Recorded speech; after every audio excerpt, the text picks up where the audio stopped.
আসসালামু আলাইকুম, কেমন আছেন সবাই? চলে আসলাম নতুন আরেকটি তথ্যমূলক ভিডিও নিয়ে। তো আজকে আমি এসেছি সাইবেরিয়ার একটি মাঠে, যেটা হচ্ছে ফরিদপুর সদরে অবস্থিত।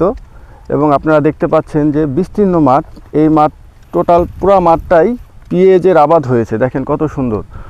ফরিদপুরের ঐতিহ্য হচ্ছে পেঁয়াজ, সেই পেঁয়াজের একটি মাঠে এসেছি। তো আজকে আমি আপনাদের এখানে যে এসেছি সেটা হচ্ছে যে পেঁয়াজের আবাদ কিভাবে করা হয়, পেঁয়াজের যত্ন কিভাবে নিতে হয়, এই বিষয়টি নিয়ে আজকে আলোচনা করব।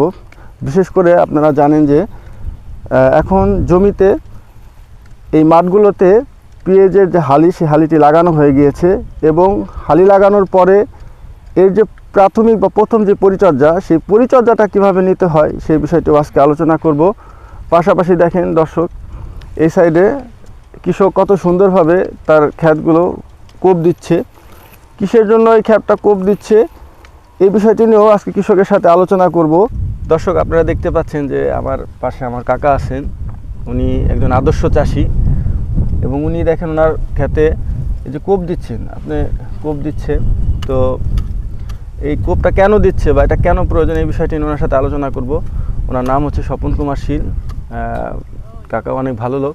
যে আপনি জমিতে কোপ দিচ্ছেন, এটা আসলে কেন দিতেছেন? কোপটা দিতেছি, গাছটা পরিষ্কার হয়ে গেল এবং গাছের গোড়াটা ক্লিয়ার হয়ে গেল, গাছটা মোটা হবে, তাজা হবে, এই কারণে। আচ্ছা, আপনি এই যে জমিটা আপনি এই হালিটা লাগাইছেন এবং এটা চারাটার বয়স কতদিন? চারাটার বয়স লাগাইছি 40 দিন। তারপরে লাগানোর বয়স হয়েছে, ওই চারা থলের উঠে লাগাইছি, আজ ধরে 29 দিন হয়েছে। আচ্ছা, চারাটা লাগানোর পরে হচ্ছে 29 দিন।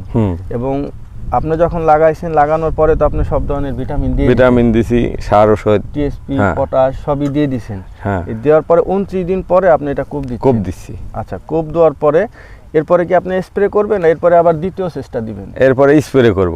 স্প্রে করিয়া জমিটি একটু ভালো শুকাইলে তারপরে সেচের ব্যবস্থা করব। আপনি দ্বিতীয় সেচটা দিবেন এবং শেষে ভিটামিন যা যা আছে সেই যা ভিটামিনগুলো দেওয়ার লাগে, পরে তারপর আপনি সেচ দিয়ে দিবেন। সেচ দিয়ে দেব।